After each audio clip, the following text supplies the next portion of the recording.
So we did have to blow this one up, and we did that using dynamite. You can see where we drilled down right here, these lines, and then place dynamite in these holes right here to blow open this entrance that we're going to be going down through today. I'll tell y'all a little bit more about how we discovered our cave in just a little bit, but for right now, does anyone have any questions for me? No? Full-grown adult, actually, so they are very, very small. They are so small because they are insectivores, and that means they only eat insects. So if they choose to sleep down here in our cave, sometimes they don't, sometimes they sleep in the trees outside, but if they choose to sleep down here in our cave, every night when the sun sets, they're gonna fly out of our cave, and they're gonna go eat their dinner. Their dinner is gonna be about 1,000 mosquitoes per hour. So these tiny little guys work up quite the appetite. That's good. We're gonna see some more later on, but for right now, does anyone have any questions? They don't like sun. They don't like sound? Sunlight. No, they do like it. I mean, they're fine with it. I mean, they're asleep right now. They're used to the light being around when they're asleep. Yeah. They sleep in our trees sometimes outside. They're not always done. Yeah. Awesome. Y'all can follow me down this way. There's another one right up here. Yes, little guy. This whole tour. So I'd like to say that if you are taller than 5'5", you are not cave size. So if y'all are not cave size, you're going to be needing to watch your head from this point on.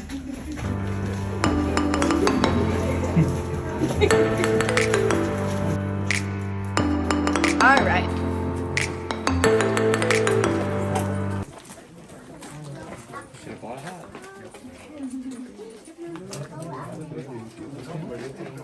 Okay, my camera's gonna be ready for my flashlight's pointed out. Do I have any more pictures? No? Speak now or forever hold your peace? Alrighty, so I'm gonna type some stuff out, but while I'm doing that, I want to take a second to tell you about those colored lights right back there. Do y'all see those colored lights? Anywhere that you see colored lights in our cave, they're not always going to be pink and purple like that, but wherever you see colored lights that aren't just these yellow lights all around us, that is going to signify that the cave goes back in that direction anywhere from 50 feet to a whole mile.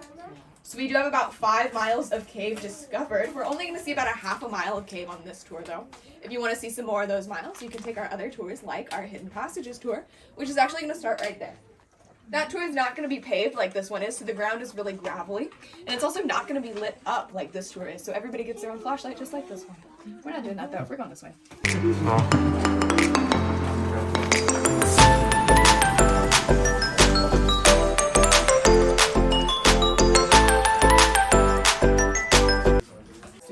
So this is going to be the most common type of rock that we find in our cave here. And while y'all are looking up here at this red rock, do y'all see this big crack in the ceiling? If you can't, y'all can scooch closer. This big crack in the ceiling is here because we are sitting on what used to be the Balcones fault zone. So that was an active fault zone around 25 million years ago, and we got a lot of earthquakes right through here. Eventually those earthquakes formed that big crack that you see right there. But that was before this cave was here. So it was just a big crack in the ground. That crack let in a lot of water, and that water was very acidic, and it actually started to form rooms. And those are going to be the rooms that we're going through today. So if this little crack in the ceiling wasn't here, then neither would a cave be here, and neither would we be here.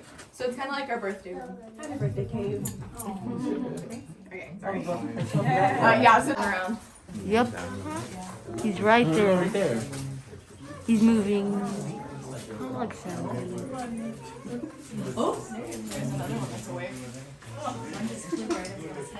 Yeah. So this room right here is what we call our first formation room, and we call it that because this is the first room that ever started growing formations back when our cave was just a little baby. We also call this our first formation room because this is one of the first rooms that early explorers discovered that actually had formations in it. A lot of the other rooms were kind of barren. But some of the cooler formations in this room, in my opinion, are these two columns right here. We call these two our broomstick columns, and these guys actually hold up our entire cave system. Just kidding. They do not. They are the tallest and the oldest columns in our whole cave, though. We do have some more, or we do have another column. That's this one right here. My flashlight's not being nice to me. Really spare. That's this one right here. We call this our kissing column because, as y'all can see, it is not quite yet a column. It is a stalactite and a stalagmite with about a ½ inch of space between them. Now, I mentioned this earlier, but calcite deposits at the rate of 1 cubic inch per 100 years. So we do estimate that this tiny little gap right between these two stones right here is only going to close in about 50 years. And then these two lovers can finally get their smooch in. I guess you can say that they're taking it slow. We also call this room our ice cream parlor, and that's because of all the yummy stuff that we have down here, like this ice cream sundae right here. Hello. There, that one. And then this chocolate sundae right back here. And then right up here we have our Texas-sized ice cream sandwich. And brace yourselves, this one's gonna hurt. It's Rocky Road flavored. Does anyone have any questions for me? Okay, awesome. We're gonna keep going down this way, and we're gonna be passing through an area that we call Headache Alley. Y'all can see we call it that for a reason, so please watch those heads through here.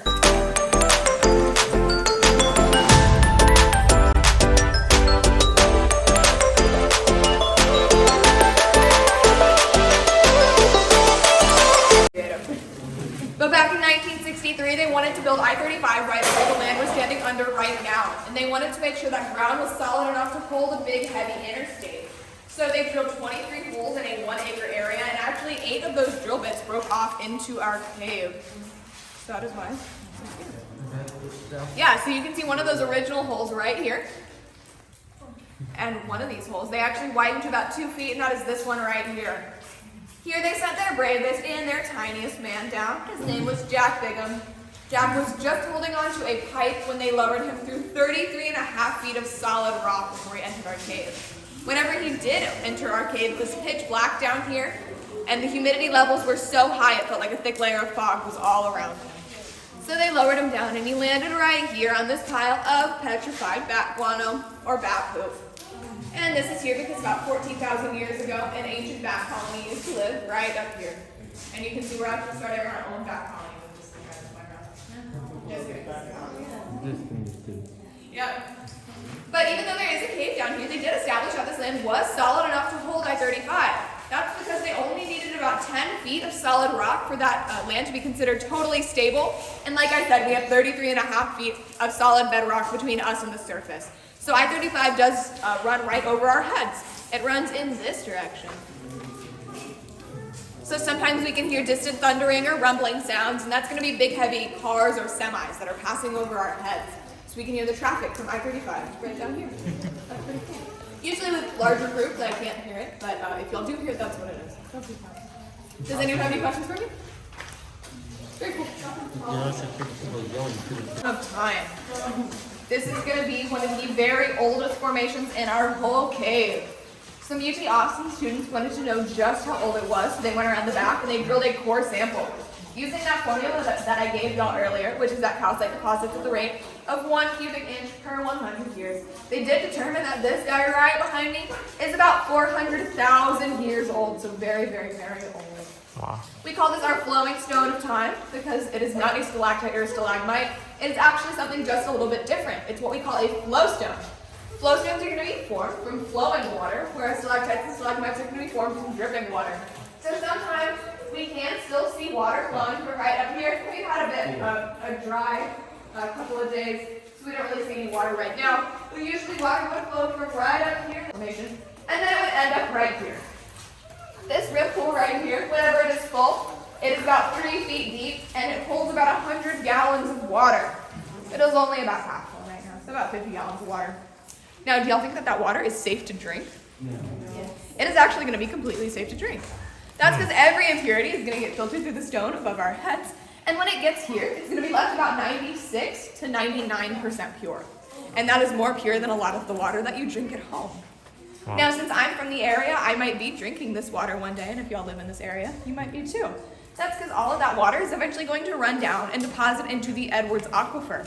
We're standing about 200 feet above that aquifer right now, and that aquifer is where most people in the Williamson County and San Antonio areas get their water from. So if y'all are from any of those areas, you might be drinking this water one day. So that's pretty cool. Do y'all have any questions for me? What does water taste? It actually, good question. It would taste a lot like Topo Chico that's gone flat. So you know Topo Chico, the sparkling water? Yeah, so it would taste like that without the bubbles. That's because it is pure mineral water. So is Topo Chico. It's not carbonated though. So that water has more minerals? Yes, it does. It has a lot of minerals in it. Because this room and the rest of our cave used to be totally filled with water. So the water levels were originally right about here, and water would flow in from this direction, and it would flow in from this direction, and then it would whirlpool around right here, then wash to the bottom of our cave, and then splash back up to the ceiling. That is how we have all these scallops up here today. It's weathering from all of that splashing water that came through here so long ago. Oh. Early explorers saw upside down mashed potatoes in the ceiling. I like to say it looks like a confused desert. And a lot of my tour groups recently have been telling me that this right here looks like a fossilized dragon spine that's lodged in the ceiling. There's some more pretty fun things. All of these little bats up here, or all of these little black dots, those are all bats. So there's 4 right there, then another one over here, and then another one over here. And then this is another one of those little holes that we drilled back in 1963. So is this everything natural or you drilled Yeah, it so up? all of this is natural. Okay. Yeah, besides the paved grounds, all of this is natural. Okay. Okay. Even the And the rails, front. of course, and the O- lights. only the entrance was you used dynamite. 58,000 years ago to 13,000 years ago, making this the most recent opening to our cave, naturally, of course. So it let in a lot of water initially, but eventually it stopped letting in water. And whenever it stopped letting in water, it actually started letting in a lot of animals. That is because the high humidity levels of the cave encouraged a lot of vegetative growth around the mouth. So animals would come there to graze and sadly not see that it was the mouth of the cave and then fall 50 feet, usually to their death. We have found the bones of 44 different species of animals down here, 11 of which are extinct Ice Age animals. Wow. So if any of y'all have seen the movie Ice Age, we like to say we have the whole cast right down here. We're gonna do a bit of a meet and greet in just a minute, and y'all will see some of their bones, and y'all will see a big wall full of pictures of those guys. We're gonna come to that in just a minute. But for right now, I wanna keep talking about this big pile of dirt. If this weren't just a big pile of dirt, it would be the largest room of our cave. It would extend that direction about a football field's length. So very, very, very large. Yeah. Does anyone have any on this castle right here? Those guys right there are going to be floodlines from 1997. So back in 1997, we had a very, very, very large flood. Like I said earlier, our cave never floods from the top down. It actually floods from the ground up. So floods in this cave happen whenever that Edwards Aquifer gets too filled with water. That water just pushes up through the ground and it comes into our cave. Back in 1997, the water levels came to about right here. Yeah, so eventually all of that water sank down and went back into that aquifer with the help of us draining out a little bit of it. But we're not in danger of another flood like that happening ever again.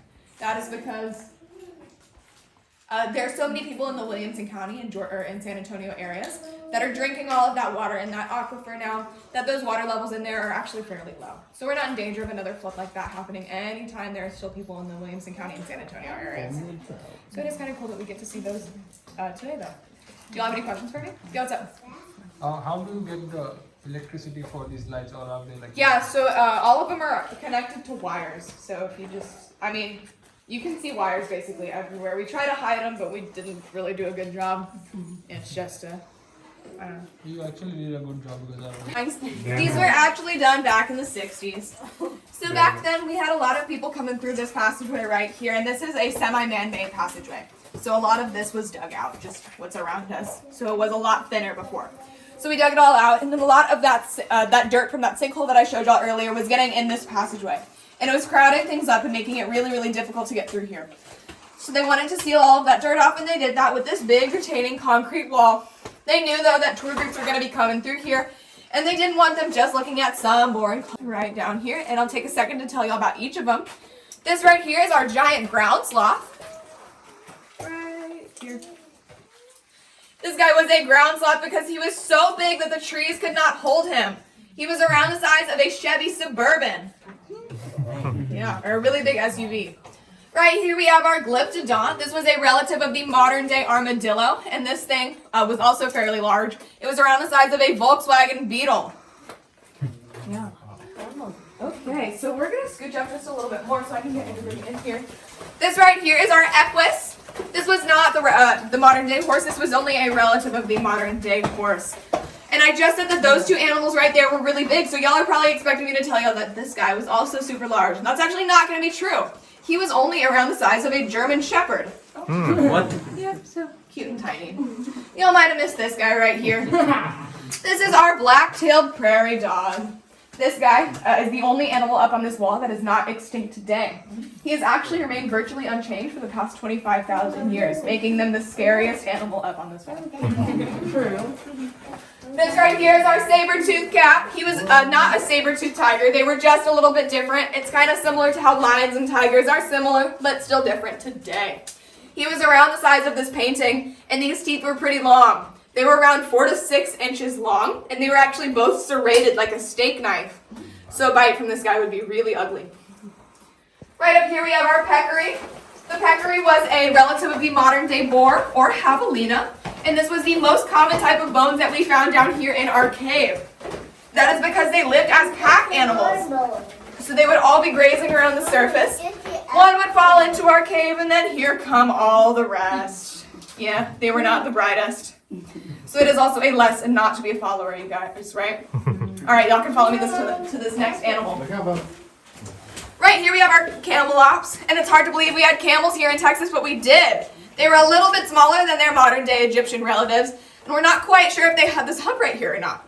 That's because that hump is made out of cartilage, which is the same stuff that your ears and your nose are made out of, and cartilage does not fossilize. So for all we know, this guy's name could have been Humphrey. Right, here we have our Columbian mammoth. This is the largest animal that we found down here. He was actually a larger relative to the woolly mammoth. Woolly mammoths would only come up to about right here on him. And the modern day elephant would only come up to about right here. So he was absolutely massive.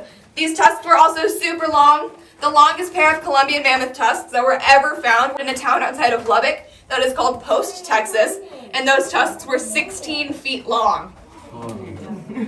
Down here we have 2 pictures of people, but fear not, we did not find any human remains down in this cave. These 2 guys are just here to show how big this Columbian mammoth would be compared to one of us, so that's why they're there. Up on our left-hand side up here, we're going to be coming up to a display case. That display case is full of bones that we found right down here in our cave. So y'all can take a quick look at those, and I'm going to meet y'all in the next room, but please do not rush. Alright, so this room right here is what we call our inner cathedral, and we call it that because these beautiful arched ceilings up here reminded early explorers of grand cathedrals out in Europe and their arched ceilings. This is the largest room of our cave, and right down here we do have an abandoned excavation site. If y'all would like to step up to this rail. So this was an active excavation site back in the 60s and 70s. We did stop digging here though for 2 main reasons. The first reason is that I'm sure y'all have noticed it is very, very humid down here. So bones have a very hard time properly fossilizing. So archaeologists would be digging and then they'd find a bone and they'd go to pick it up and it would shatter to pieces in their hands. Because it would not be a fossil of the bone, it would just be the bone itself. And that thing was so old and so brittle that it would just crumble to pieces. Yeah, that was one reason. The next reason is that after they found those 44 different species of animals, they could not come up with anything else that was new. They just kept finding the same 44 different things. So they did kind of get tired of finding peccary skeletons, and then we did decide to pack it up. They did leave us a few bones down here for us to look at though. This right here is a saber-toothed cat rib bone. This right here is another rib bone. This right here is a baby mammoth leg bone. This right here is a peccary skull bone. And this right here is a rock. Alright, y'all. The base has rusted completely off. So if you did try to climb this ladder, it would swing 2 feet in either direction. It is also very, very rusty. So unless you work for the circus and are very up to date on your tetanus shots, please do not touch my ladder. Yeah. What? I'm up to date. Yeah. This would also be about a 55-foot climb up to the top. So that'd be about 55 of the